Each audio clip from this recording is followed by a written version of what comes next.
Beat-em-ups look simple. You walk right, punch enemies, don't get knocked out, and that's the entire genre, right? But the truth is, great beat-em-ups are incredibly hard to make, because when they work, they don't feel just like button mashing, enemies bounce through the air, combos chain together, and chaos starts to feel almost like rhythm. Suddenly, you're not just throwing punches anymore, you're controlling the entire fight. That's the magic behind classic games like Scott Pilgrim vs. the World of the Game. So when Trivia Games, the studio behind the Shredder's Revenge game, returned to this universe with Scott Pilgrim EX, expectations were high. Because reviving a cult classic isn't just about nostalgia, you have to prove the genre still works. But here's the interesting part. Scott Pilgrim EX doesn't actually play like most modern beat-em-ups, and that one design decision ends up changing a lot about how the game feels. So the real question is simple. Does Scott Pilgrim EX move the series forward, or is it just trying to recreate the magic of the past? After spending some time with the game, one thing becomes clear pretty quickly. Scott Pilgrim EX absolutely captures the chaotic energy that made the original so beloved. The combat feels fast, the pixel art is gorgeous, and once you jump into multiplayer, the entire screen turns into pure arcade madness. But the game also makes some structural changes compared to the first Scott Pilgrim, and those changes might surprise longtime fans, because the biggest difference here isn't the combat, it's how the entire game is structured, but we'll come back to that in a minute. So let's go ahead and talk Scott Pilgrim EX. For many players, the original Scott Pilgrim vs. the World of the Game became a modern cult classic, not just because of its pixel art, not just because of the soundtrack, became it actually understood the beat-em-up genre. It had RPG mechanics, character progression, build customization, and combat systems that rewarded players who took the time to learn them.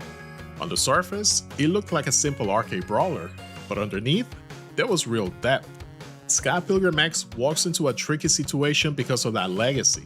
It needs to feel like a true follow-up, but if it simply copied the original formula, it will feel pointless. So instead of repeating the same design, the developers decided to expand it. Some of those ideas work extremely well, others they take a little time to get used to. At its core, Scott Pilgrim EX is still a classic side-scrolling brawler. You move through different areas, enemies spawn in groups, and every fight becomes chaotic battle for control of the screen. You got punches, kicks, grabs, launchers, and crowd clearing special attacks. At first, it feels simple, but the deeper you get into the game, the more the combat opens up. Enemies don't politely wait for their turn, they surround you, interrupt combos, attack from different angles, some rush you down, others attack from range. So suddenly, position matters, spacing matters, timing matters. And once you start juggling enemies behind teammates in co-op, that's when everything really clicks. Because great beat-em-ups create momentum, you launch one enemy into the air, bounce them into another, then finish the entire group with a special attack. When that rhythm kicks in, fights start to feel like controlled chaos, and Scott Pilgrim EX absolutely delivers those moments. One of the best parts of the Scott Pilgrim games have always been personality. That carries over into the playable characters. Each fighter approaches combat a little bit differently. Scott Pilgrim is a balanced all-rounder, Ramona Flowers focuses more on speed and mobility, Keen Pine leans into heavier hits and crowd control, and other characters specialize into juggling enemies or dealing massive burst damage like Lucas Lee.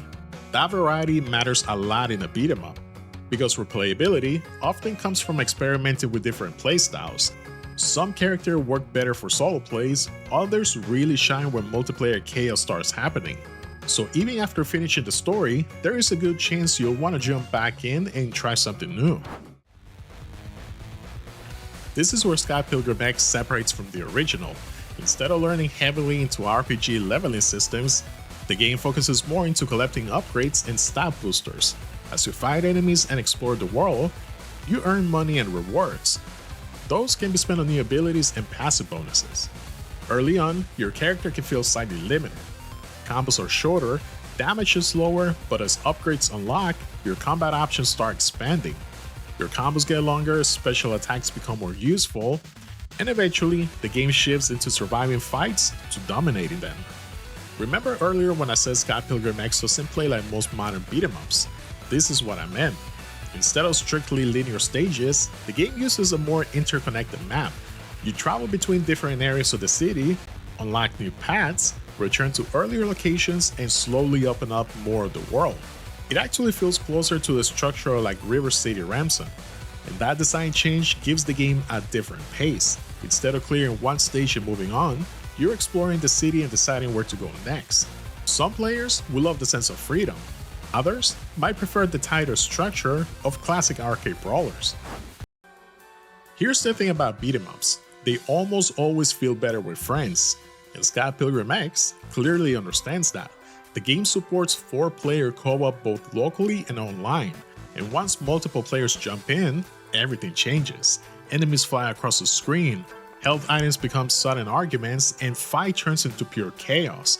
The game works perfectly fine solo, but multiplayer is where the experience really shines. The combat feels more dynamic, the chaos becomes part of the fun, and boss fights start feeling like real team battles.